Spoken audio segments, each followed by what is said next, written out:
हाँ जी, आप बिल्कुल ठीक पढ़ रहे हैं। बॉम्ब गिरा दिया गया है। नहीं, ये कोई न्यूक्लियर बॉम्ब नहीं है, पर हाँ, न्यूक्लियर बॉम्ब से कम भी नहीं है। रशिया पर ये एक फाइनेंशियल बॉम्ब से हमला हुआ है। क्या है ये फाइनेंशियल बॉम्ब? कैसे काम करता है? क्या असर होगा रशिया पर इसका? चलिए जानते हैं। बने रहिए इम्पैक्टफुल इवेंट्स के साथ।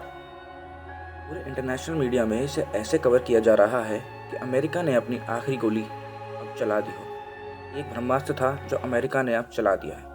क्या इससे रशिया यूक्रेन की वॉर रुकने वाली है? नहीं, मुझे नहीं लगता।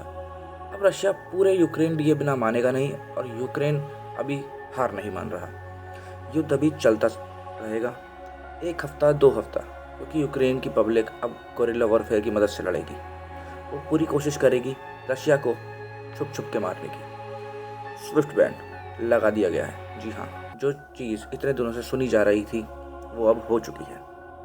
इसका मतलब ये है, रशिया को इंटरनेशनल ट्रांजैक्शन से ब्लॉक कर दिया गया है। Swift means the society of world wide interbank financial telecommunication.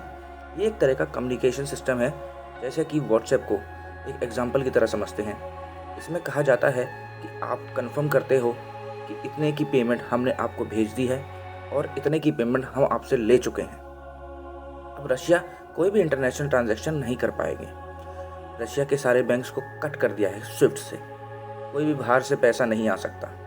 जैसे कि मान लीजिए रशिया में कोई यूट्यूब से अर्निंग कर रहा है, और एडसेंस की मदद से यूट्यूब जो पैसे भेजेगा उस इंडिविजुअल के बैंक को भेजेगा। अब स्विफ्ट से सारे के सारे बैंक्स को हटा दिया गया है, मतलब बैन कर दिया गया है। तो अब ना यूट्यूब ना कोई भी प्लेटफॉर्म अब उनको पैसे भेजेगा। आपको तो पता ही है ऑनलाइन से कितनी अर्निंग होती है। तो अब कोई भी पैसा रशिया में नहीं आएगा। अब रशिया की इकोनॉमी बहुत बुरी तरह गिरेगी, जैसे कि तुर्की की गिरी थी, उससे भी तेज़। रशिया के लोग अब सफ़र करेंगे। देख के बुरा लगता है, लीडर्स के डिसीजन से आम जनता परेशान होती है। अब रशिया में इंपोर्ट एक्सपोर्ट, बड़े छोटे बिजनेस सब बंद हो जाएंगे। ये स्विफ्ट बैन इसलिए लगाया गया है जिससे रशिया की आम जनता पुतिन के खिलाफ खड़ी हो जाए, प्रोटेस्ट हों और पुतिन को अपने सिंहासन से हटा दे। वैसे तो रशिया बहुत खुश था अपने फॉरेस्ट रिजर्व को लेके, 360 बिलियन डॉलर से भी ऊपर था। अब उसका कोई मायने नहीं रह गया, क्योंकि अब डॉलर से कोई रशिया के साथ बिजनेस नहीं करेगा। ये बैन सच में बहुत बड़ा बैन होता है कि किसी देश को इंटरनेशनल ट्रांजैक्शन से ही दूर कर दो। अब बस वर्ल्ड वॉर का डर है, क्योंकि पुतिन ने पहले ही कह दिया था किसी भी तरह के हैवी सैंक्शंस अगर हम पे लगाए गए तो हम इसे एक्ट ऑफ वॉर मानेंगे।